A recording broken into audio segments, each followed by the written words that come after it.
Assalamualaikum warahmatullahi wabarakatuh.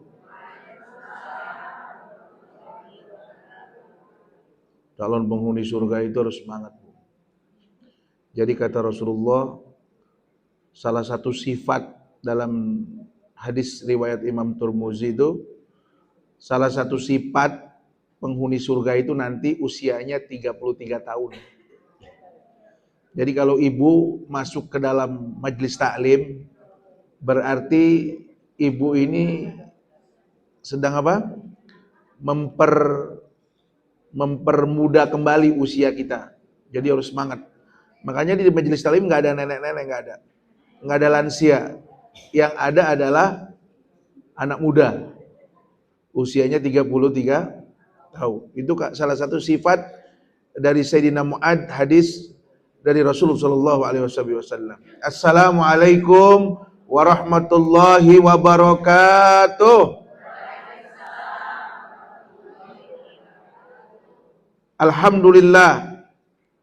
Alhamdulillahi wahdah, sadaqa wa'dah, wa nasara abdah, wa azza jundahu, wa hazamal ahzaba wahdah. Allahumma salli wa sallim ala man la nabiyya ba'dah. Amma ba'du, ahibba'il kiram, segenap jamaah Majlis Ta'lim Nurul Qalbi, cahaya hati, yang semoga kita semua di pagi yang mulia ini senantiasa mendapatkan cahaya bimbingan dari Allah Subhanahu wa taala. Kita bersyukur kepada Allah atas segala limpahan nikmat. Kita kembali dipertemukan. Mungkin saya ini di area sektor 9, 2 sampai ke ujung sana hampir 3-4 tahun semenjak Covid. Ya, kurang aktif. Tapi alhamdulillah pagi ini kita bersilaturahim, kita bertemu muka, kita menyambung apa yang diperintahkan oleh Allah Subhanahu wa taala di dalam Al-Qur'an dan yang diperintahkan Nabi Muhammad dalam hadis-hadisnya yang masyhur, dan mudah-mudahan kita semua mendapatkan ridha dari Allah Subhanahu wa taala. Salawat dan salam kita sanjungkan kepada manusia yang paling mulia, kekasih Allah yang menjadi perantara antara kita dan Allah. Kalau enggak karena jasa beliau, kita enggak bakal kenal Allah. Makanya mencintai Allah wajib lewat beliau. Allah Subhanahu wa taala dalam Al-Qur'an katakan, "Qul in kuntum tuhibbunallaha fattabi'uni yuhibbukumullah wa yaghfir lakum dzunubakum wallahu ghafurur rahim." Shadaqallahul azim. Kata Allah ketika berdialog dengan Nabi Muhammad, "Ya Muhammad, ya Rasulullah kekasihku, katakan kepada umatmu," orang sektor 9. Ini sektor 9 ya? Bilang tuh sama ibu-ibu yang ada di Nurul Qalbi. Bilangnya gimana? In kuntum tuhibbunallah. Wahai ibu-ibu, kata Nabi Muhammad, diperintah nama Allah, kalau kalian mengaku mencintai Allah. Kenapa kita mencintai Allah? Supaya Allah mencintai kita. Itu kan alasannya. Kenapa kita harus mencintai Allah? Supaya Allah ridho sama. Karena kata kunci orang selamat dunia akhirat adalah dicintai dan diridhoi oleh Allah. Cuman kita dikasih jalan. Bagaimana caranya supaya kita mencintai dan dapat juga dicintai? Banyak orang mencintai tapi nggak dapat cinta Allah. Kata Allah, ya Muhammad, kasih tahu sama orang sektor 9. In kuntum tuhibbunallah, kalau kalian mengaku mencintai Allah dan ingin dicintai Allah, kuncinya satu, fattabi'uni, ikut Nabi Muhammad. Artinya cintai Nabi Muhammad, patuhi Nabi Muhammad lebih dari segalanya. Dalam hadis dikatakan tidaklah sempurna iman seseorang sebelum dia mencintaiku lebih daripada anaknya, istrinya, keluarganya, semuanya. Karena siapa orang yang mencintai Nabi Muhammad melebihi suaminya, dia akan mencintai suaminya berdasarkan perintah dari Allah Subhanahu wa taala. Karena Nabi nggak pernah ngajarin kita yang nggak benar. Paham ya? Jadi cuma lewat Nabi Muhammad. Maka sebab itu kita selalu menyebut nama beliau. Kita berselawat kepada beliau. Tadi tuh ibu-ibu sama adik-adik kita sebelum pas saya datang lagi pada qasidahan memuji Nabi Muhammad. Ibu bayangkan nggak nanti di akhirat saat manusia dikumpulin, nggak ada yang berpakaian, berdesak-desakan seperti daun sirih. Ibu tahu daun sirih? Tuh daun sirih kalau lagi disusun itu rapat, betul nggak? Ya kan? Itu nggak ada yang bisa nolongin kita kecuali orang-orang yang direkomendasikan pertolongannya oleh Nabi Muhammad. Namanya syafaat. Namanya, makanya tadi kata qasidah, antal murtaja yaumaz ziham. Ya Rasulullah, engkaulah yang kami harapkan pada hari di mana kami berdesak-desakan. Macet, ziham itu minaz zahmah, artinya macet. Ya, artinya bertumpuk-tumpuk manusia di hari kiamat. Di padang mahsyar, yang bisa nyelamatin kita cuman syafaat Nabi besar Muhammad sallallahu alaihi wasallam. Betul yang nyelamatin Allah, tapi orang yang direkomendasikan oleh Nabi besar Muhammad sallallahu alaihi wasallam. Maka nggak boleh kita ngelupain Nabi Muhammad. Kita hanya pengen dipuji sama Allah, kita ngilangin Nabi Muhammad, nggak bisa, Bu. Ada kan orang terlalu konsentrasi sama Allah, dia lupain Nabi Muhammad, nggak di alam sama Allah. Tahu nggak di alam? Nggak dianggap sama Allah, nggak ditengok sama Allah, nggak dipeduliin sama Allah. Orang yang nggak peduli sama Nabi Muhammad, dia nggak bakal dipeduliin sama Allah Subhanahu Wa Taala. Karena Allah bilang, fattabi'uni yuhibbukumullah. Kalau kita sudah mengikuti Nabi Muhammad, baru Allah akan mencintai kita. Dan bukan cuma itu, wa yaghfir lakum dzunubakum, Allah akan mengampuni dosa-dosa kita. Wallahu ghafurur rahim. Allah Maha Pengampun dan juga Maha Penyayang. Maka kata kuncinya satu, ikutin Nabi kita Muhammad sallallahu alaihi wasallam. Ibu-ibu yang dirahmati oleh Allah Subhanahu wa taala dan juga anak-anak, ini ada anak-anak tahfidz di sini. Ada asramanya di sini. Berasrama. Luar biasa, Masya Allah. Ya. Yang semoga kita semua masih dalam suasana Aid dirahmati oleh Allah Subhanahu wa taala. Kan kata pepatah Arab mengatakan, laisal Aid liman labisal jadid, innamal Aid liman ta'atuhu tazid.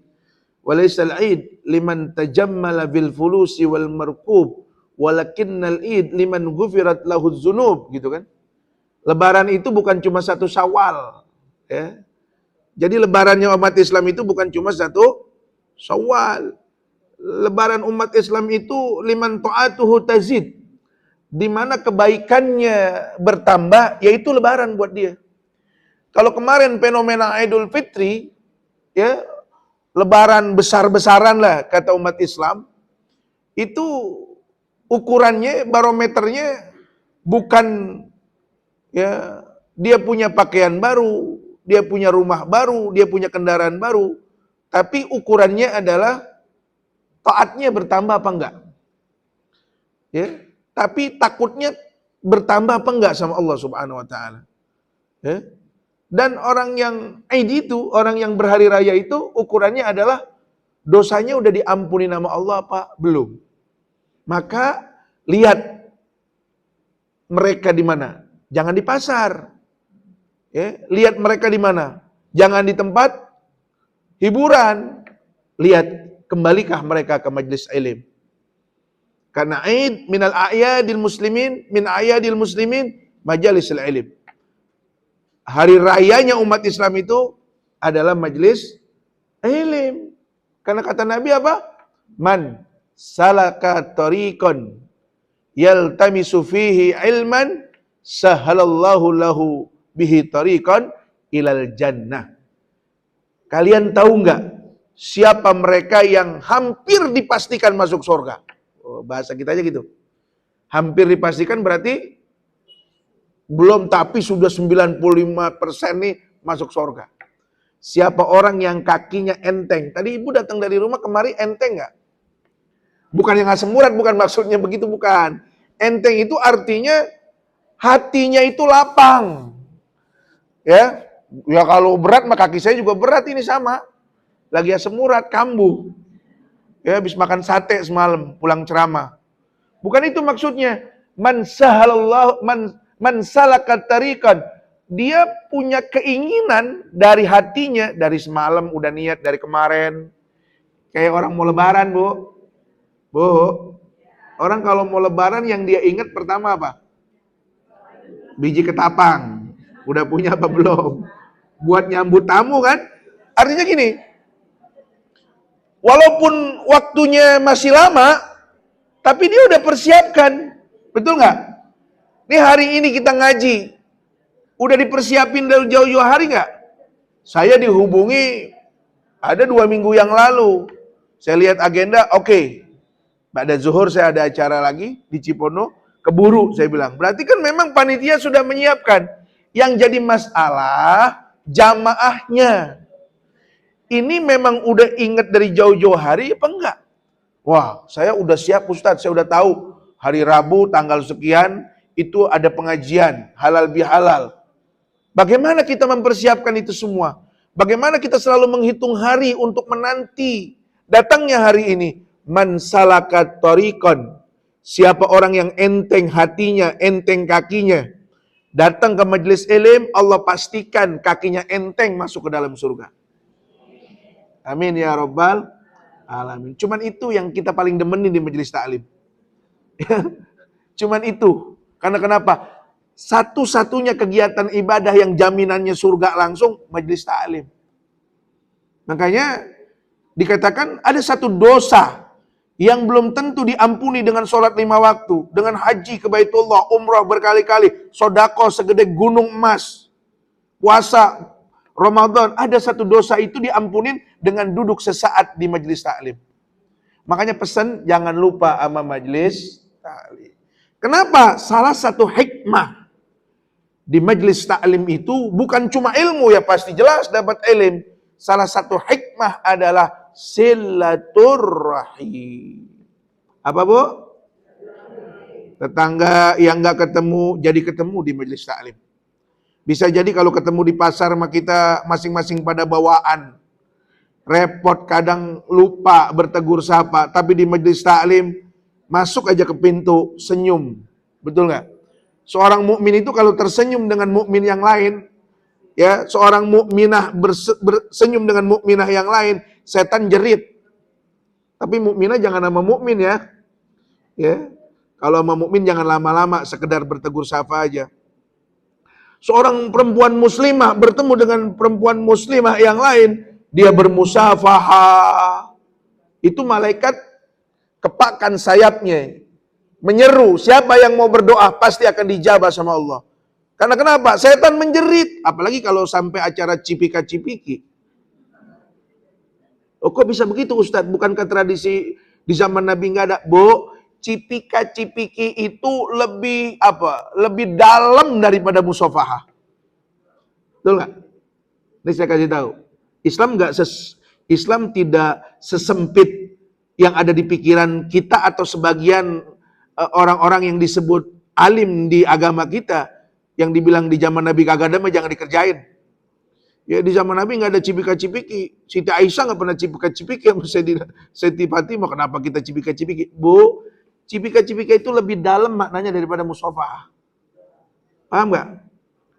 Jadi kalau sekedar musafahah saja pahalanya gede. Sekedar salaman saja. Nih, sekedar salaman berjabat tangan saja malaikat turun membawa rahmat dari Allah, apalagi saling berpelukan. Tapi ingat, jangan nama suami orang. Jangan nama yang bukan mahram. Paham ya? Cipika-cipiki, perempuan dengan perempuan. Betul? Ibu dengan anaknya, bibi dengan keponakannya, suami dengan istrinya. Kalau dengan ipar ya jangan. Haram. Paham ya? Ipar dengan ipar haram hukumnya. Apalagi sama besan. Nggak boleh. Kecuali perempuan dengan perempuan ada aturannya. Karena kenapa? Itu semua terjadi karena rahim, karena kasih sayang. Nih, tema kita hari ini apa? Halal bihalal. Halal bihalal itu nggak ada dalam literasi Islam, nggak ada itu di Al-Quran, di hadis. Tapi istilah itu muncul karena memang dasarnya Al-Quran dan hadis. Man kana yu'minu billahi wal yaumil akhir falyukrim dhaifahu falyasil rahimahu falyaqul khairan aw liyasmut. Hadis sahih. Bagaimana seorang mukmin itu urusannya bukan cuma vertikal kepada Allah, tapi kita ini punya urusan kepada sesama manusia. Kau mengaku beriman kepada Allah, muliakan kau punya tetamu. Kau mengaku beriman kepada Allah dan Rasulnya, maka sambunglah silaturahim. Kau mengaku beriman kepada Allah dan Rasulnya, berkatalah yang baik-baik. Kalau enggak ya diam. Ini dari Nabi SAW. Al-Muslim, dalam hadis lain, seorang Muslim itu man salimal muslim, ya, orang yang Muslim yang lain merasa nyaman dari tangannya, min yadihi wa min lisani, daripada gangguan mulutnya atau dari gangguan status WhatsApp-nya. Gak suka sama orang pasang status. Sorry ya, gue juga punya duit. Maksudnya apa? Supaya dibaca gitu. Supaya pesannya nyampe. Kenapa sih gak langsung aja ngomong? Ibu ada waktu gak kita ngobrol yuk berdua? Bu, kayaknya kemarin saya tersinggung dengan ucapan ibu. Maafin saya atas ketersinggungan saya. Ya bu, maafin saya juga kalau ibu tersinggung. Setan kabur. Tapi kalau dipasang di status WhatsApp, kita berurusan sama si B, si C nyambung. A, lu lihat nggak status WhatsAppnya si B? Kayaknya nyerang lu tuh. Betul nggak? Betul nggak? Akhirnya jadi ambak-ambakan kalau orang Betawi bilang mah. Akhirnya apa? Urusan yang seharusnya si A dengan si B, yang andai kata mereka berselisih, ya hanya mereka, akhirnya nambah yang lain. Yang onopro ke sana, yang onopro ke sini. Akhirnya apa? Ribut. Makanya nih hati-hati. Ini bagus nih, halal bihalal. Menyusun kembali, menyimpulkan kembali, mengumpulkan kembali hati-hati yang sudah berserakan selama ini. Yang pulang kampung, yang kemana, betul nggak? Orang-orang Islam itu dikumpulinnya di majelis taklim, di masjid. Itulah kenapa ada sholat jamaah, ada ijtima yaumiyah, ada ijtima usbu'iyah, ada kumpul tiap hari di masjid, ada kumpul tiap minggu di Jumat di masjid. Itu kan bagi laki-laki. Bagaimana dengan ibu-ibu? Ya di majelis taklim. Ini silaturahim. Kenapa? Ibu perhatikan. Sejatinya orang yang terhormat, awas, yang mendapatkan keistimewaan dari Allah tentang hal silaturahim adalah ibu-ibu. Hei, dengerin. Bu, adalah ibu. Kenapa? Karena kalimat silaturahim itu berasal dari ibu-ibu. Ketika apa? Allah atau malaikat meminjam ya, istilah rahim yang ada di dalam apa tuh? Perutnya wanita, perempuan, untuk apa? Lil qarabati. Untuk menyatukan yang berbeda. Dari rahim ibu itu, atau dari rahim wanita ya, dari rahim wanita itu, lahir macam-macam manusia. Ada yang laki, ada yang perempuan. Ada yang hidungnya pesek, ada yang hidungnya mancung. Ada yang kulitnya putih, ada yang kulitnya gelap kayak saya. Betul nggak? Macam-macam. Tapi semua keluar dari tempat yang sama. Ketika Allah pinjam tuh rahim ibu untuk lil qarabah, mendekatkan yang seharusnya jauh. Betul nggak? Ibu punya saudara di luar kota. Ibu punya saudara di luar daerah.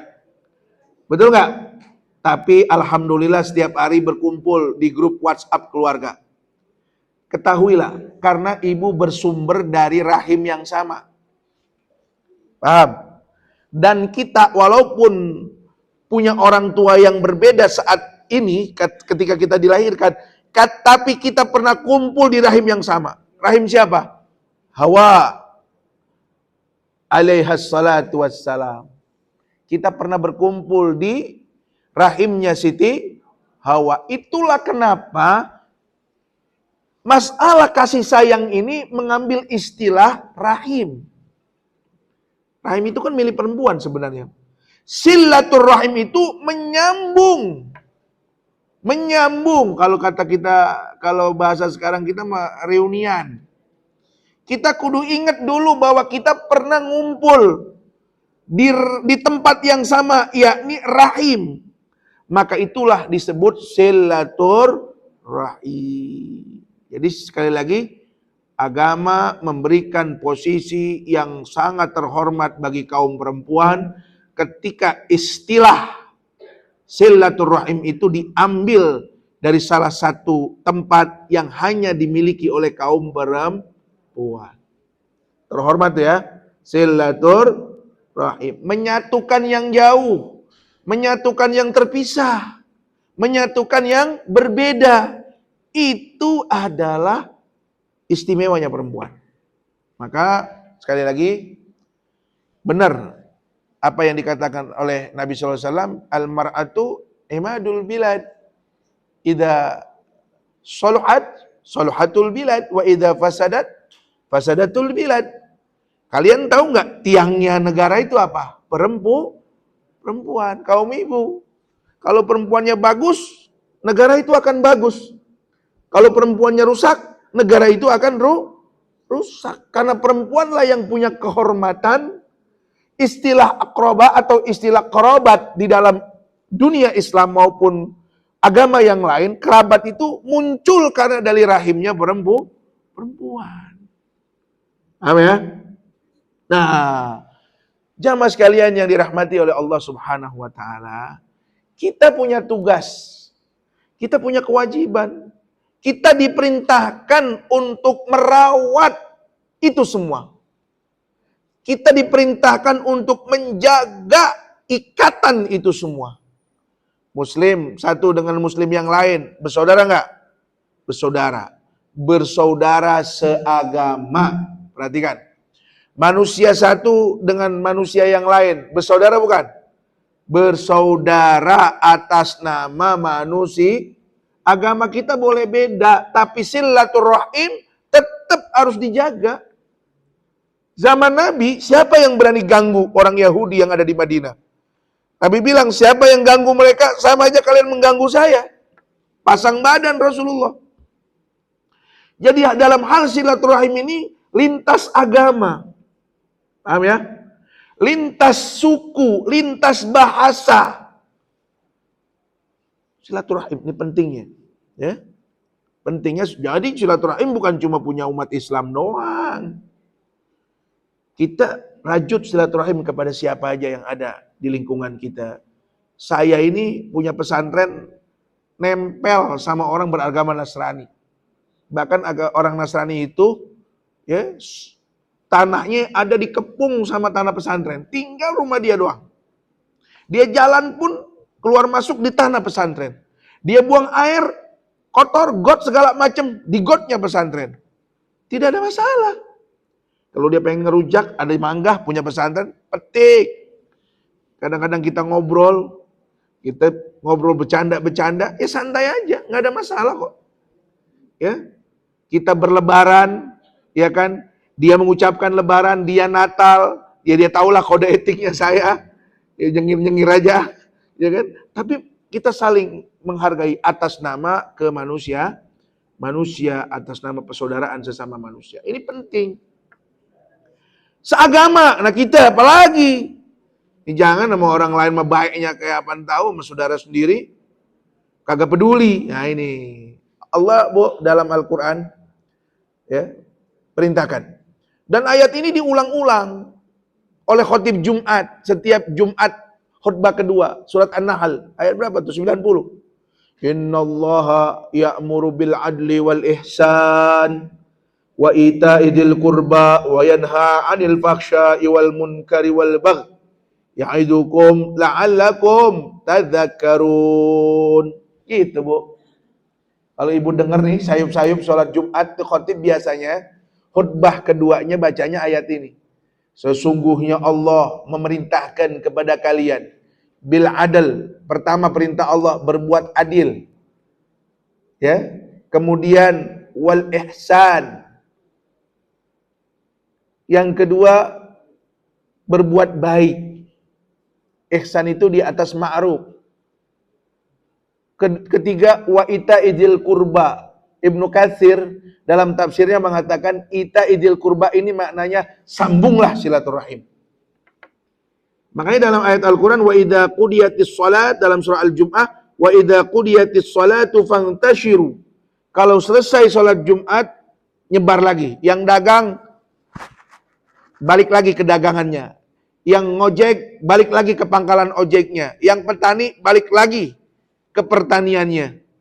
Pedagang akan bertemu dengan pembeli, ojek akan bertemu dengan pelanggan. Betul nggak?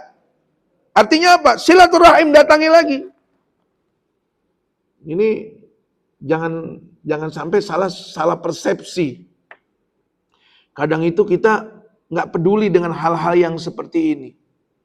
Ya, kenapa sih umat Islam itu ya di dunia ini ketika saudara-saudaranya di Gaza, ya kan? Digempur habis-habisan, 30.000 lebih nyawa melayang. Semuanya berteriak. Karena ingin menyambung. Kita juga punya empati, kita punya simpati, kita punya kasih sayang. Yang ingin kita sambung dengan mereka. Supaya kita dengar, ya apa aja kita kerjain. Ya demonstrasi, yang ngosongin waralaba-waralaba yang bersambung dengan mereka. Berafiliasi kepada mereka. Betul tidak? Ya makanya kemarin agak ramai juga ketika ada seorang anak pejabat pakai gelas bermerek yang berafiliasi kepada Israel, dia foto nutupin Ka'bah, ya bereaksi umat Islam. Karena apa? Ini adalah silaturahim, sambungan kasih sayang kita terhadap sesama umat Islam. Jangan cuek. Ya kalau cuek, anak saya yang kecil aja tuh, umur berapa? Anak saya umur 4 tahun. Saya ajak, kamu biasanya makan di tempat ini. Mau mampir? Enggak boleh. Itu dipakainya Abi buat beli peluru. Buat nembakin saudara kita di Palestina. Anak saya, demi Allah nih. Salma, umur 4 tahun, TK. Sengaja saya bawa mobil, saya bilukin ke yang ada di sektor 9 ya, dan sepertinya gitu kan. Ya kan? Dia nggak mau, nangis. Kenapa? Itu buat beli peluru orang Palestina, kata dia, buat bunuhin orang Palestina. Itu empati, itu silaturahim. Sambungan kasih sayang yang Allah perintahkan. Innallaha ya'muru bil adli wal ihsan wa ita'i dzil qurba wa yanha 'anil fakhsya'i wal munkari wal baghi. Salah satu perintahnya adalah sambung silaturahim. Enggak harus yang dekat, yang jauh. Kemarin lebaran, itu saudara-saudara yang ada di daerah pada diteleponin apa kagak? Orang tua yang ada di kampung didatengin apa enggak? Ya? Masih punya orang tua ibu-ibu? Hah? Yang enggak ada, ya ziarahi kuburnya, atau minimal kirimkan hadiah Fatihah, hadiah sedekah.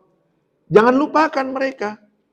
Ya, jadi gini, dulu Bu, Rasulullah itu ketika sholat, Sayyidina Hasan wal Husain ngerubutin di badannya Nabi Muhammad. Ada yang di belakang Nabi, ada yang duduk di pangkuan Nabi. Nabi lagi sholat. Sayyidina Hasan wal Husain itu udah dipotong, udah disunat ya, udah dikhitan dari kecil ya. Jangan samain sama anak kita. Kalau anak kita begitu batal sholat kita. Makanya harus segera diturunkan. Ada orang sholat sambil gendong anak. Sah nggak kalau laki-laki? Lihat dulu. Dia punya kemaluan udah disunat apa belum? Kalau belum berarti dia membawa najis. Ntar sholatnya jadi batal. Kecuali si kecilnya udah disunat. Dia bawa sambil sholat nggak apa-apa. Itu pun kalau nggak ada najis di pempesnya. Karena orang sholat itu tidak boleh membawa atau hamalatun najis. Membawa najis, itu nggak boleh. Paham ya? Jadi Rasulullah itu lagi sholat, didatengin. Ada tamu. Rasulullah Hasan wal Husain naik ke punggungnya, naik ke pangkuannya. Begitu tamu itu datang dari Baduy, diciumin Sayyidina Hasan wal Husain sama Rasulullah. Apa kata nih tamunya? Ya Rasulullah, saya punya anak banyak banget, puluhan, gak kehitung. Gak pernah saya cium-cium begini. Saya punya cucu banyak. Ya, kata Rasulullah, "Man la yarham la yurham." Jadi kalau kau tidak punya kasih sayang kepada mereka, kau tidak akan dikasihi oleh mereka nanti di waktu tua. Nah, kalau kau tidak punya kasih sayang kepada orang tua, kau pun tidak akan dikasih sayangi oleh anak-anakmu kelak.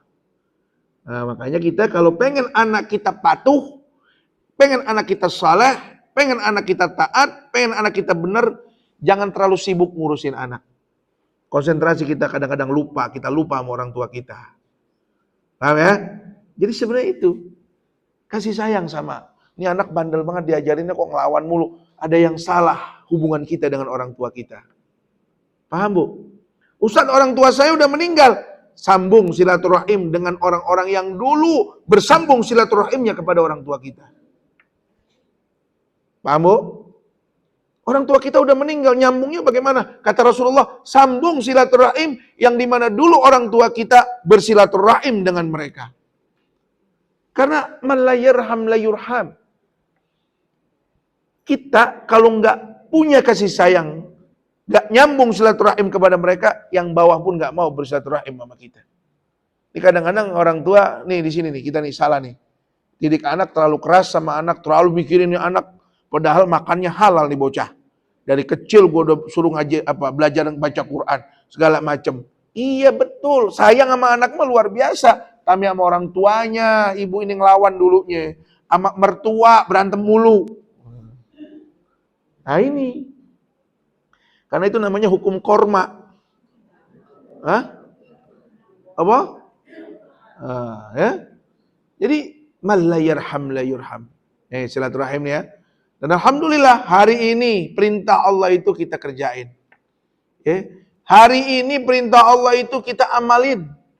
Dan mudah-mudahan berkahnya silaturahim. Pertama, panjang umur kita. Panjang umur itu banyak maknanya. Bisa jadi aturan kita sakit, dikasih sehat. Berkualitas. Kayak kita kemarin puasa. Ada dalam satu hadis begini. Man shoma ramadhana imanan wahtisaban ghufira lahu ma taqaddama min dzambi wa ma ta'akhkhar. Siapa yang puasa penuh dengan perhitungan berdasarkan iman kepada Allah, maka Allah akan ampuni dosanya yang lalu, sekarang, dan yang akan. Kalau kita kaji lebih dalam, loh, dosa gue belum kerjain kok udah diampunin. Maksudnya kata ulama bukan seperti itu. Maksudnya seharusnya kita menjadi pelaku dosa di masa yang akan datang. Allah kasih kita taufik dan hidayah sehingga bisa menghindar daripada dosa-dosa tersebut.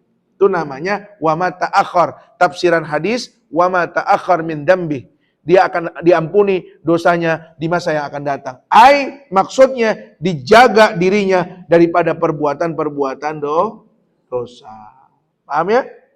Begitu juga silaturahim. Pengen panjang umur. Emang nyampe kapan panjang umurnya?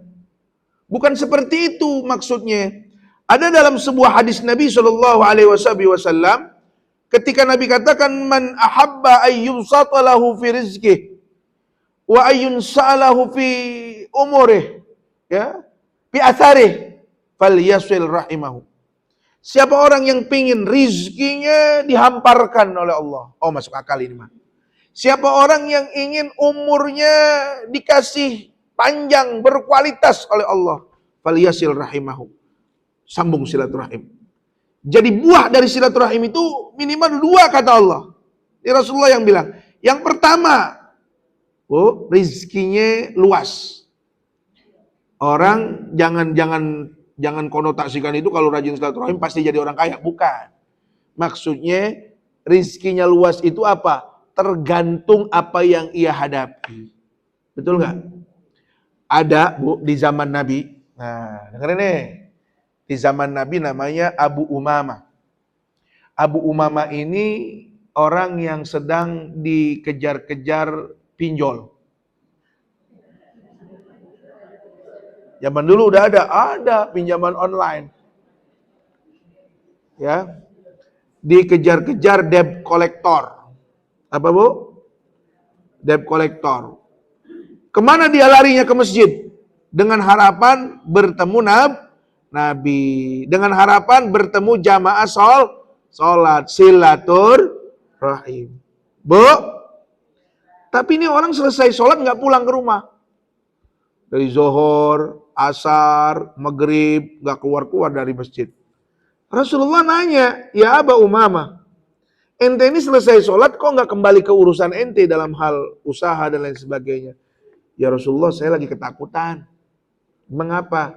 Udah beberapa hari ini ono utusan pinjol ke rumah terus, nagih hutang, ya kan? Nagih utang, diudag-udag saya sama utang. Takut saya, Rasulullah, sedih saya kalau ngeliat anak-anak saya, istri saya, mana foto saya udah ditempelin di tiang listrik.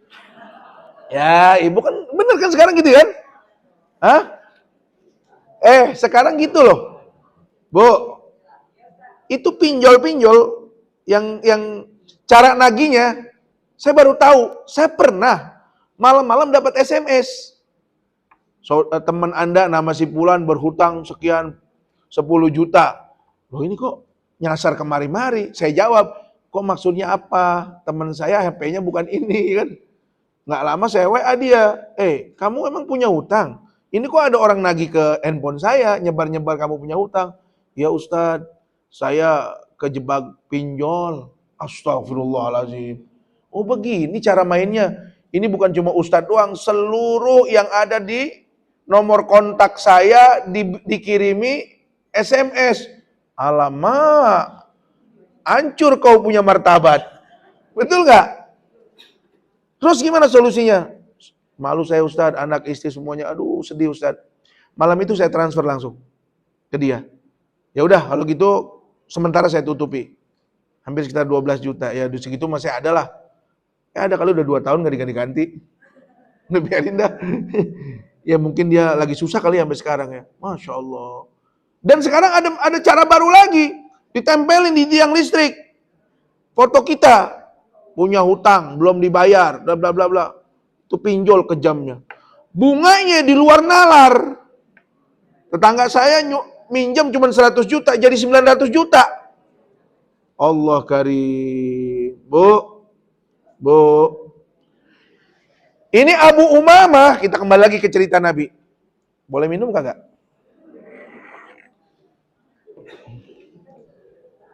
Ini Abu Umamah, begitu cerita sedih, bingung, takut. Kata Rasulullah, mau nggak ente saya kasih doa? Jadi kalau Rasulullah kalau berurusan sama Ustadz, jangan minjem duit kayak tadi. Mintanya doa. Karena Ustadz memang punya doa. Betul nggak? Ini mah Ustadz ngomong doang riba, minjemin kagak. Lah salah tempat, po. Ustadz mah punyanya ajaran, ilmu, doa. Dari zaman dulunya emang begitu. Kenapa Rasulullah nggak dikasih duit nih? Lunasin utang-utang kamu, nggak? Mau nggak kamu saya ajarkan satu doa? Supaya apa? Urusan kamu beres. Ya? Baca setiap pagi, baca setiap sore. Bala ya Rasulullah, bagaimana doanya? Allahumma inni a'udzubika minal hammi wal hazan wa a'udzubika minal ajzi wal kasal wa a'udzubika minal jubni wal bukhl wa a'udzubika min ghalabatid dain wa qahrir rijal. Doanya ini 4 bentuk doa. Yang sebenarnya doa ini sindiran. Jadi bukan cuma didoain doang pakai tangan kita angkat mulut berucap. Tapi kita mikir juga dong lewat doa ini. Yang pertama, ya Allah, aku berlindung kepadamu dari apa tuh? Minal hammi wal hazan, dari sifat bingung dan sifat sedih. Kata malaikat, makanya lo kalau urusan-urusan saking bingungin jangan lo kerjain. Yang pikiran lo sedih jangan dikerja. Artinya ke depan kita mikir. Kita ukur kemampuan kita kalau berurusan, yang taksiran bikin lu sedih nantinya jangan dikerjain dong. Yang bikin lu bingung jangan dikerjain. Gaji 3 juta, kredit mobil. Bikin bingung gak tuh? Jadi bukan Allah yang kasih bingung, kaulah sendiri yang menciptakan kebingungan itu. Betul gak? Jadi itu doa iya kepada Allah, tapi itu sindirannya buat kita juga. Introspeksi dong. Ya Allah, aku berlindung kepadamu minal ajzi wal kasal, dari lemahnya diri ini, dan juga wal kasal, dan malesnya diri ini. Ini kan sindiran. Ya, kamu jangan terus minta hanya kepada Allah, motivasi dirimu juga supaya jangan jadi orang yang lemah, lemah secara fisik, lemah secara psikis. Fisiknya lemah, ya orang begadang mulu malamnya. Yang kagak ada artinya main catur, main karambol, begadang. Padahal malam itu kata Allah, wa ja'alnal laila libasa wa ja'alnan nahara ma'asya. Malam buat tidur, siang buat cari nafkah. Ini malam dipakai begadang, siang dipakai nggak produktif, jadinya lemah. Maksudnya tuh sindiran doa kayak begitu. Paham, Pompo? Ibu-ibu, ada suami yang suka begadang? Nasihatin pelan-pelan. Ya. Makannya juga dijaga. Ini zaman sekarang kan zamannya sakit udah macem-macem. Bu, zaman sekarang zamannya penyakit yang udah macam-macam. Ini Nabi bilang jangan sampai kita lemah secara fisik. Ya, sakit baru umur 40 tahun udah gula. Ya orang pagi-pagi makan nasi uduk langsung tidur, malam begadang. Pankreas rusak, ya kena diabetes. Betul nggak? Ngopinya manis, demennya sirup. Kemarin buka puasa sirup marjan, kalau bisa mesti setengah botol. Betul. Bayang terawih cuma 8 rakaat. Donatnya 10. Ya. Selesai puasa, BB bertambah. Cek gula, udah besok kesuntik insulin. Jangan, hati-hati. Jangan jadi orang yang lemah. Jaga kita punya kesehatan. Tadi saya berangkat kemari pada olahraga, berjemur, makan, terutama makan. Dan yang kedua pikiran. Ini pikiran kita tenangin. Ya. Jangan apa aja orang punya kita pengen punya, dengki, asut. Itu yang jadi penyakit. Ada tetangga beli mobil baru, alhamdulillah ya Allah. Mudah-mudahan besok rezeki bukan cuma di sono, pindah ke rumah saya. Begitu. Paham ya? Nih buat bebasin diri kita min apa? Min af'alil qulub, daripada prasangka-prasangka hati, daripada penyakit-penyakit hati. Nih, hati kita nih. Sebab itu yang nimbulin penyakit, Bu. Bebas aja udah bebas. Alhamdulillah aja udah puji sama Allah. Ngeliat tetangga rumahnya diperbarui, alhamdulillah. Ngeliat tetangga anaknya udah mau nikah, alhamdulillah. Pokoknya udah alhamdulillah, semua karena Allah. Semua ini hak Allah. Jadi kita bebas. Coba kalau orang dengki, orang hasud, pikirannya nggak tenang. Betul nggak? Akhirnya yang keluar di pikirannya dari otaknya apa? Beta endorfin. Stres. Sakit. Berlindunglah kita daripada itu semua. Minal ajzi wal kasal. Jangan sampai kita jadi orang yang lemah. Lemah secara fisik, lemah secara psikis, semuanya nggak boleh. Kita harus semangat. Saya ini kalau ketemu ustadz teman-teman saya semangatin terus. Kamu, ya dagang. Dagang, iya. Kita kita jadi ustadz biar bermartabat. Kita harus dagang. Warung kecil. Saya di rumah punya pesantren, Bu. Saya di rumah punya pesantren, ada 600 santri saya. Pertama, keuangan saya nggak mau tahu. Ada bagiannya masing-masing. Yang kedua, izinin saya punya warung. Jadi saya punya warung kecil. Ya, jual bakwan, istri saya jual ini, jual itu. Tujuannya apa? Biar nggak tomak. Nggak mikirin dibagi orang. Betul nggak? Nggak mikirin dibagi orang. Di luar itu, saya juga di luar ngajar, di luar ceramah segala macam. Saya punya kegiatan. Ya, saya bangun-bangun rumah yang gede-gede begini nih, saya bangun tuh, saya jualin 1-2. Ibu kalau mau butuh rumah sama saya. Ya, saya kontraktor juga, saya juga properti juga. Ini lagi mau bangun di daerah Tangerang sebelah sono Kulon tuh. Tangerang Barat 80 unit. Punya saya pribadi. 100% punya saya. Ya. Nggak ada saham orang, punya saya pribadi. Tanahnya udah saya beli, kita lagi mau bangun 80 unit. Satu unitnya 500 juta. Murah. Kali 80, 40 miliar. Ya.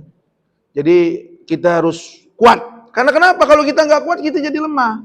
Apalagi orang-orang seperti saya, megang agama, yang disebutnya ustadz. Ya asal ketemu sama ini pejabat, ketemu ini dianggapnya mau minta sumbangan mulu kita. Betul nggak? Jadinya terhina. Nah, agama itu harus bermartabat. Wal kasal, jangan malas. Malas itu penyakit. Bu, saya seneng kalau ibu-ibu tuh saya lihat dagang pakaian online. Di mana tuh? Di TikTok. Wah ini, sayang suami. Ya, dagang dimsum apa namanya tuh? Dagang bakso Malang, apa aja didagangin. Nggak apa-apa. Betul nggak? Yang penting rajin. Atau ya ibu yang memang suaminya udah berkecukupan, jangan malas juga ngurusin rumah. Betul nggak? Tuh rumah jangan aud-audan. Ya. Sebab kenapa orang sukses itu dimulai dari tempat tidurnya. Rapin dulu tuh bed covernya, rapin dulu tuh bantalnya. Supaya suami, pasangan semua merasa nyaman, anak-anak juga sehat. Betul nggak? Seperti itu. Tuh Islam nih. Wa'auzubika yang terakhir kata Nabi. Wa'auzubika min golabatid dain wa kahrir rijal. Ini doa. Ya Allah, aku berlindung kepadamu daripada banyaknya hutang. Wa kahrir rijal, dan debt collector. Jadi zaman Nabi udah ada. Kahrir rijal itu artinya laki-laki yang memaksa untuk bayar hutang. Malu nggak kita kalau begitu? Malu, Bu. Makanya supaya jangan begitu, satu, jangan suka berhutang. Apalagi perempuan nih, ibu-ibu. Bu. Orang Eropa, Bu, orang-orang barat itu yang katanya mereka nggak kenal Islam, itu tasnya, atau nggak tasnya? Kalau belanja, kalau kemana, itu tasnya anyaman bambu. Anyaman plastik. Nggak malu mereka. Kalau kita kan kalau bukan tas yang harganya 200 juta, 1 miliar, 2 miliar, padahal sama dari kulit buaya. Cuma distempel doang di Eropa, jengkrek. Betul nggak? Sepatunya dari Cibaduyut, harganya 200 ribu, masuk ke Singapura, distempel, made in Singapura, jual lagi ke Jakarta, 10 juta. Betul nggak? Kita mah korban brand. Di otak kita ini korban merek. Ya sama, santri juga nih, ustadz pada sarungnya maunya kayaknya Tamer, BHS, ya, yang harganya 2 juta, 3 juta. Enak kan gajah duduk. Ya, saya nggak pernah pakai sarung yang begitu-begitu. Kenapa? Sempit. Duduknya juga ribet. Yang paling enak gajah duduk. Yang namanya gajah duduk kan lebar. Ya, badan saya gemuk, istri saya gemuk, pas deh. Ya, anak kecil suruh pulang dulu tuh. Ya artinya yang biasa-biasa aja. Ya, yang biasa-biasa aja. Ini akhirnya apa kata Abu Umamah? Singkat cerita, kata Abu Umamah, buah daripada itu, ketika saya bingung, ketika saya pusing, ketika saya merasa lemah, martabat saya terhina, saya datangi masjid, saya silaturahim, sholat berjamaah, saya hadiri majelis taklim, dapat nasihat, dapat doa dari Nabi Muhammad, saya amalin doa itu. Tidaklah hidup saya sampai saat ini melainkan terbebas daripada itu semua. Enak banget kan? Terbebas daripada itu semua. Udah nggak pusing, udah nggak malu, betul nggak? Makanya selera kita ini ya itu kadang-kadang dibumbui sama nafsu. Nah nafsu ini yang harus kita kendalikan. Jangan sampai terjebak oleh keinginan-keinginan duniawi yang pada akhirnya akan membuat kita hilang martabat kita. Nauzubillah min dzalik. Ibu-ibu yang dirahmati oleh Allah, calon penghuni surga, yang mudah-mudahan Allah kasih panjang umur. Ya. Kata Nabi, "Fal yasil rahimahu." Sambung silaturahim. Pingin rizkinya luas, pingin umurnya bermanfaat. Bu, hadis Nabi bilang begini, khairukum man tala umruhu wa katsura amaluhu. Tahukah kalian siapa yang paling baik di antara kalian? Umurnya panjang, amalnya banyak. Ini kayak ibu-ibu yang ada di sini nih. Makanya doain kalau Ustadz lagi baca doa, ibu aminin yang kencang. Bisa jadi doa itu dijabah bukan karena pasehnya saya baca doa, tapi karena aminnya seorang ibu-ibu yang umurnya udah di atas 60 tahun, kan dia sholatnya udah lebih banyak dari saya. Umur saya 43 tahun, balik taruhlah umur 15. Berarti saya sholat baru berapa tahun? Kalau ibu-ibu emang dari muda sholat, doanya manjur. Cuman kan ibu-ibu baca doanya kagak bisa. Makanya suruh ngaminin. Kan ini perintah dari Rasulullah. Minta doa sama siapa aja. Karena kalian gak tahu siapa yang aminnya dijabah oleh Allah Subhanahu Wa Taala. Makanya kita gak boleh sombong. Kita gak boleh merasa kampung-kampung kita udah bacaan Qur'annya lebih fasih. Ya kita fasih bacaan Qur'an, hati kita berpenyakit, sama aja nggak dilihat sama Allah Subhanahu Wa Taala. Ya jadi man tala umruh katsura amalu. Panjang umur, banyak amalnya. Yang paling jelek itu panjang umur, amalnya sedikit. Ngaji ogah, sholat nggak peduli. Jangan, masya Allah. Ya, umur udah beranjak pahala berapa? Di atas umur 40 tahun kalau dia itu nggak benar, sulit untuk benar. Karena kenapa? Umur 40 tahun ke belakang itu kaca umur 40 tahun ke depan. Bersyukurlah orang yang 40 tahun sebelumnya itu kurang bagus, tapi 40 tahun setelahnya itu lebih bagus. Bersyukur berarti dia benar-benar itu dipilih sama Allah Subhanahu Wa Taala. Ya, karena bagaimanapun juga manusia tergantung kebiasaannya. Dan alhamdulillah bisa jadi kebiasaan sebelum 40 tahun kita ini buruk karena kita ada di lingkungan yang kurang bagus. Tapi sekarang kita ada di Majelis Nurul Qalbi. Hati kita tertata baik. Ada cahaya hidayah, kita ikutin cahaya itu, membawa kita kepada keselamatan. Emang puncak dari ini semua apa, Bu? Ayo saya tanya. Ini puncak dari ini semua, ini perjalanan hidup bertemu dengan Allah. Wujuhu yawma idin nadhirah. Ya, wajah-wajah itu pada satu saat akan berhadapan dengan Allah Subhanahu Wa Taala. Dan pada saat berhadapan dengan Allah, kita mau seperti apa modelnya? Ya. Ini puncaknya nanti tuh kayak begitu.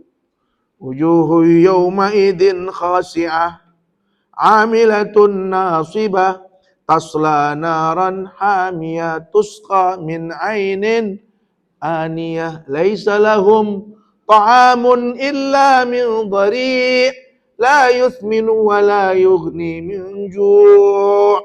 Na'udzubillah min. Ada wajah-wajah yang ketika dipanggil Allah di padang mahsyar. Berarti apa? Rame-rame dong. Wujuh, rame-rame. Dia kompak nih dulu nih, satu geng nih. Ya, geng dalam kemaksiatan, geng dalam kekufuran, geng dalam kemunkaran. Bangkit nanti di padang mahsyar, wajah mereka tertunduk, layu, lesu, nggak bermartabat di hadapan Allah. Kenapa? Amilatun nasibah. Karena di hadapan mereka sudah tergambar perbuatan-perbuatan dosa yang pernah dilakukan sampai dia meninggal dunia nggak pernah taubat. Tasla naron hamiyah. Bukan cuma itu, di hadapan mereka sudah tergambar api neraka yang menjilat-jilat. Tasla naron hamiyah. Tusqa min ainin aniyah. Udah ada di hadapan mereka cangkir-cangkir yang berisi timah-timah panas yang siap diminumkan dari mulut mereka. Yang kalau mereka minum, rontok semua anggota tubuh mereka. Hidup lagi, utuh lagi, dipinumin lagi. Ini Allah yang berfirman. Tusqa min ainin aniyah. Mereka lapar, laisa lahum ta'am, enggak ada makanan. Illa min dhari', kecuali dari buah zakum. Kalau hari ini saya lapar, ada tahu isi. Ada apa lagi? Ada risol. Ada apa lagi nih? Puding. Laisa lahum ta'amun illa min dhari'. Ketahuilah ibu-ibu, orang-orang yang berwajah lesu, orang-orang kufur itu, ketika menghadap Allah, lapar mereka, nggak ada makanan, illa min dhari', kecuali dari buah zakum yang berduri, yang kalau satu durinya dicabut, ditancapkan di bumi Bintaro ini, semua pepohonan akan mati efek daripada racun itu. Tapi mau nggak mau itu dimakan, hancur badannya, terurai ususnya, diutuhkan kembali, disiksa kembali. Sementara ibu-ibu Majelis Nurul Qalbi dan suami beserta keluarganya, wujuhu yawma idzin naimah, li sa'iha radiyah fi jannatin 'aliyah la tasma'u fiha laghiyah fiha 'ainun jariyah fiha sururum marfu'atu wa aqwabum mawdu'atu wa namariqu masfufatu wa zarabiyum mabsuta. Waduh, ibu-ibu Nurul Qalbi bangun, tasnya Hermes. Iya, dulunya di buminya kan enggak. Ini pas bangun langsung dia. Ini secantik-cantiknya manusia dong. Orang-orang dibangkitkan dalam keadaan telanjang, dia enggak. Udah kayak baju lebaran. Betul enggak? Dia berpakaian bak permaisuri dengan mahkota di atas kepalanya. Wangi. Bu, wujuh yauma idin naimah, wajahnya berseri-seri. Ini orang mau disidang wajahnya berseri-seri, kira-kira apa nih? Karena dia udah tahu dia bakal apa. Fi jannatin aliyah, dia sudah melihat surga. Yang di dalamnya nggak ada omongan-omongan nggak bermanfaat, omong kosong, main-main, nggak ada. Di dalamnya itu semua disiapkan. Bu, aqwabu maudu'ah, atau nggak aqwabu maudu'ah? Ibu ada di sebuah, apa disebutnya? Di tepi telaga Kausarnya Nabi. Yang dikasih piala, aqwab itu minal qaum, artinya piala. Piala itu apa? Ini ginian nih, apa namanya? Gelas piala yang terbuat daripada intan. Ya. Yang kalau diminum ibu nggak bakal haus dan lapar selamanya. Manis luar biasa. Gelas-gelas yang bertelekan, permadani yang seperti rumput hidup. Waduh. Ini kita nginjak permadani hambal atau permadani karpet kayak begini aja, kaki kita kayaknya udah demen banget ya. Empuk amat ini permadani. Coba kalau di Masjidil Haram, lebih empuk lagi. Beli yang di Turki, misalnya made in Turki, yang puluhan juta, lebih bagus lagi. Itu semuanya cari permadani yang paling bagus di dunia ini, di mana adanya? Yang paling mahal, di mana adanya? Enggak ada apa-apanya dibandingkan permadani surga. Paham Ibu? Bu, ada bantal yang bertelekan. Ya, semuanya disiapin buat siapa? Buat ibu-ibu Nurul Qalbi. Makanya nanti cari saya. Ustadz Bukhari ada enggak? Nyemplung di neraka. Tolongin Bu ya. Ya Allah jangan tuh Ustadz saya itu. Biar jelek-jelek begitu juga dia mah ngajarnya benar. Ya maklum namanya kita manusia. Betul nggak? Siapa tahu ibu mah ada di surga, saya mah lagi ditanya sama malaikat lama banget. Ya tolongin saya begitu. Ya, Masya Allah. Mudah-mudahan kita semua dapat rahmat dari Allah Subhanahu wa taala. Satu kata kuncinya, silatur. Innallaha la yanzilu ala qaumin fihim qati'ur rahim. Allah enggak bakal turunkan, inna rahmatallah la tanzilu ala qaumin fihim qati'ur rahim. Rahmat Allah enggak bakal turun, pertolongan Allah enggak bakal turun kalau ada pemecah silatur rahim. Dalam hadis yang lain, hadis qudsi, kata Allah, inilah uhimmu bi ahlil ardi adzaban. Aku teramat sangat ingin mengazab bumi ini. Jadi kata Allah nih, bumi sebenarnya udah pengen diazab sama Allah. Karena apa? Udah banyakan yang munkar daripada yang taat. Udah banyakan yang maksiat daripada yang patuh. Tapi kata Allah, fa idza nazartu ummara buyuti. Ketika aku melihat masih ada yang memakmurkan masjid, majelis taklim nih kayak kita nih begini nih. Kata Allah, ketika aku melihat masih ada yang mutahabina piya, menyambung silaturahim. Kata Allah, ketika aku melihat masih ada yang kelompok ketiga, wal mustaghfirina fil ashar, yang suka bangun malam sebelum subuh, dia sholat tahajud, dia minta ampun buat saudara-saudaranya mukmin dan mukminah. Sarabtu anhum adzabi. Enggak jadi aku azab. Aku tunda, aku tangguhkan azab itu. Nunggu orang-orang seperti itu enggak ada di atas permukaan bumi ini. Jadi kalau Nurul Qalbi masih berdiri, Bintaro aman, insya Allah. Cukup. Selanjutnya ada tanya jawab. Ya, silakan ibu-ibu yang mau bertanya, insya Allah kita jawab. Kalau kagak ya tanya aja sama ustadz yang lain. Silakan, bebas pertanyaannya. Yuk.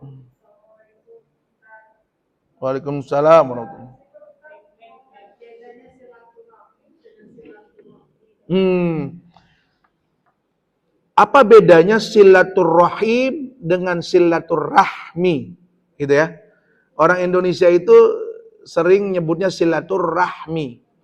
Betul. Jadi gini, ada bahasa Arab yang dibekukan atau dibakukan menjadi bahasa Indonesia. Sebenarnya asal bahasa silaturrahim. Asal bahasa. Cuman orang Indonesia nyebutnya silaturrahmi. Apa bedanya? Kalimatnya aja yang berbeda. Maknanya sama. Karena rahmi dengan rahim itu sama. Artinya kasih dan sayang. Cuman memang jangan sampai salah orang. Ya, kita menyambung silaturahim dengan kerabat kita, saudara kita, keluarga kita, dengan suami kita, dengan anak-anak kita, sambung silaturahim. Sambunglah kasih sayang itu. Nggak boleh menyambung silaturahim kepada orang-orang yang berpotensi kita berbuat haram kepada mereka. Misalnya, kita punya teman alumni, ya kita punya suami posisinya ya, kita japri dia, Assalamualaikum mas, apa kabar? Kalau bumbu-bumbu seperti itu, yang akan berpotensi kita berbuat dosa, haram hukumnya silaturahmi, kecuali kita single, kita sendiri, suami kita udah meninggal, atau kita sudah cerai. Nah ada laki-laki yang ucapin salam sama kita, boleh kita menjawab, Waalaikumsalam. Dinda, apakah pelabuhan masih kosong? Nunggu antrian mas, nah itu boleh, seperti itu boleh. Ya, Ustadz bagaimana kalau dia laki-laki beristri? Nah itu berpotensi jadi fitnah apa tidak? Karena sekarang banyak laki-laki poligami istri tuanya tersiksa. Jangan, nggak boleh. Jadi haram, pada berantem, betul nggak? Anak nggak keurusan, jangan. Fa'in khiftum alla ta'dilu fawahidah, cukup satu. Kecuali istri pertamanya ikhlas nganterin, ngurusin, boleh. Nah, cukup. Ya Bu, silaturahim, silaturahmi. Iya Bu, makasih. Ya, yang lain silakan.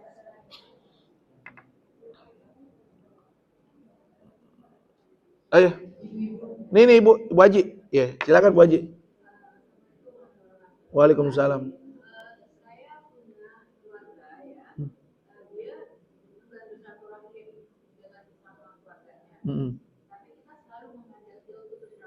Betul. Oke, siap. Baik.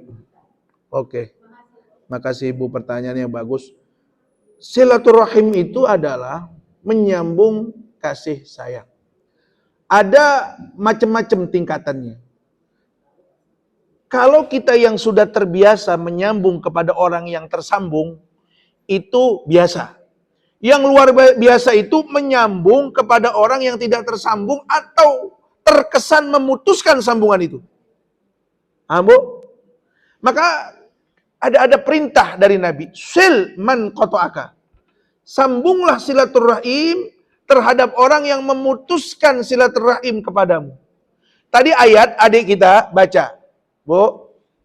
Wasari'u ila maghfiratin min rabbikum wa jannatin arduhas samawati wal ardh uiddat lil muttaqin.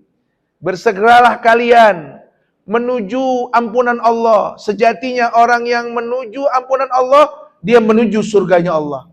Dan surganya Allah itu luasnya laksana langit dan bumi. Itu hanya milik orang yang bertakwa. Siapa itu orang yang bertakwa? Orang-orang muhsin. Alladzina yunfikuna fis sarra'i wad dharra wal kaziminal ghaidha. Ini yang paling sulit nih. Wal afina 'anil nas. Orang yang mampu menahan egonya. Bu, kenapa orang yang lebih dahulu menyambung silaturahim itu pahalanya lebih besar ketimbang orang yang menanggapi silaturahim? Karena dia berhadapan dengan egonya. Kayak ibu tadi cerita, Ustadz saya punya saudara, dia nggak mau nyambung silaturahim, maunya didatengin doang, maunya diucapin maaf doang, maunya disambungin doang, ya kan?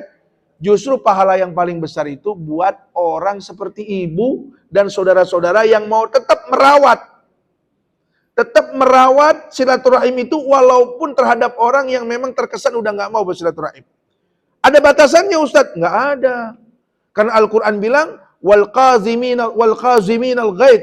Orang yang mampu menahan ego, amarah, kekesalan dirinya. Ini orang tiap tahun kita mulu, salaman sama dia, nelpon sama dia, WhatsApp sama dia, datengin dia mah nggak pernah tertarik datengin kita. Jangan berpikir begitu. Orang yang pasti dapat surga, salah satunya adalah orang yang mampu menahan amarahnya, menahan egonya, menahan kekesalan di dalam dirinya. Wal afina 'anin nas, dan memberi maaf kepada siapa saja manusianya.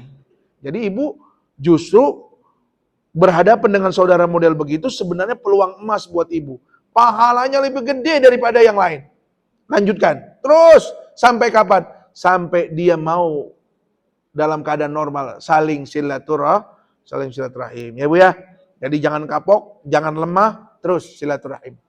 Nabi Muhammad tuh, Bu, senang menyambung silaturahim, bukan hanya orang yang sayang sama dia, itu udah biasa. Ibu pernah dengar kan cerita Nabi Muhammad kalau lewat ditimpukin, diludahin, ya kan? Begitu satu hari, ini orang kagak ada, kemana nih? Ditanya, sakit ya Rasulullah. Pulang dia, nanya sama Fatimah, sama Aisyah, ya Aisyah, ada makanan apa di dapur? Cuman ada roti dan beberapa kurma. Bungkus Aisyah.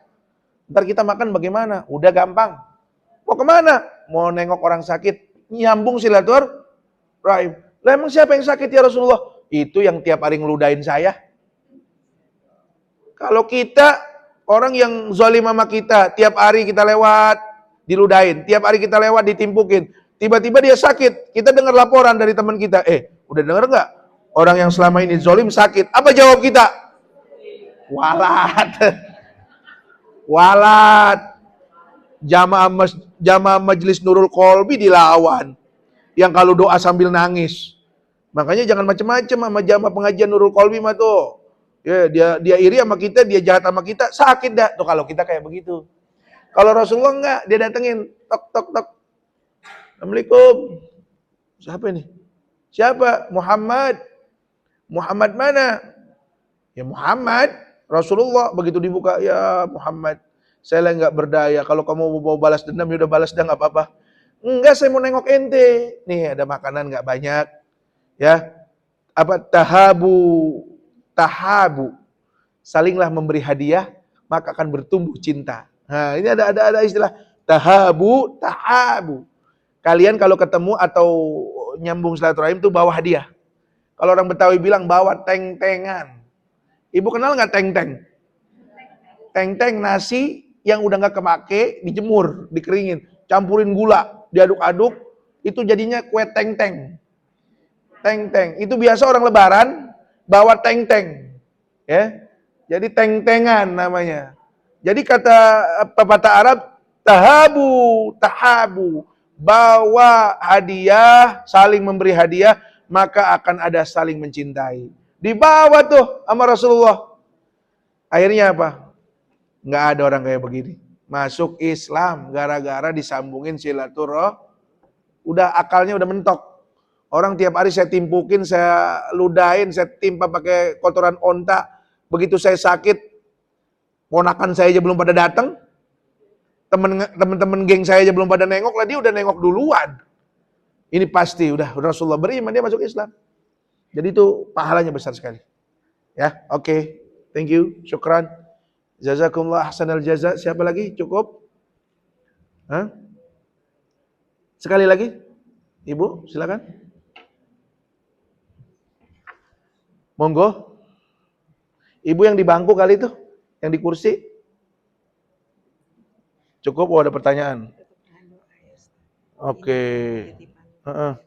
Bu Nina. Bu Nina ini apa? Dadan? Iya. Afia binti, kenapa? Sakit juga sama? Masya Allah. Udah cukup ya? Ibu-ibu, anugaralis? Udah? Baik. Mudah-mudahan semuanya dapat ilmu yang manfaat. Mudah-mudahan berkahnya majelis ta'lim kita ini, dosa kita diampuni sama Allah Subhanahu wa taala. Kita minta sesuai janjinya Allah dan Rasulnya. Yang pertama, ya Allah jangan keluarin saya dari majelis ini kecuali dosa saya udah nggak ada, diampunin semuanya sama Engkau. Udah tagih aja Allah senang ditagih. Allah itu senang ditagih. Ya, karena Allah itu senang kalau kita itu ada di bawah menghamba kepadanya. Ya Allah, tidaklah kami keluar dari tempat ini melainkan permasalahan-permasalahan kami Engkau selesaikan ya Allah. Ya, kalau kami punya penyakit sembuhkan ya Allah. Khususnya kita doakan. Ini ada beberapa jamaah kita, saudara kita. Yang pertama, Ibu Nina Dadan yang sedang sakit, juga Ananda Andika Darwin sakit juga nih. Kesembuhan ya. Ananda Andika Darwin. Ya, mohon juga kesembuhan Ananda Andika Darwin, juga kesembuhan Ibu Afia binti Muhammad Nur Nasution, juga Ananda Ishe Putri Ibu Elvi. Ini semuanya yang namanya ada di kertas ini dan juga keluarga kita. Siapa aja? Ini tempat mustajabah. Tempat yang paling dijabah salah satunya majelis ilmu. Ibu kalau punya permasalahan doanya di majelis ilmu. Ya, semua keluarga kita yang lagi sakit, yang lagi ada masalah, anak, keluarga, cucu kita yang rada-rada bader, kita doain di sini.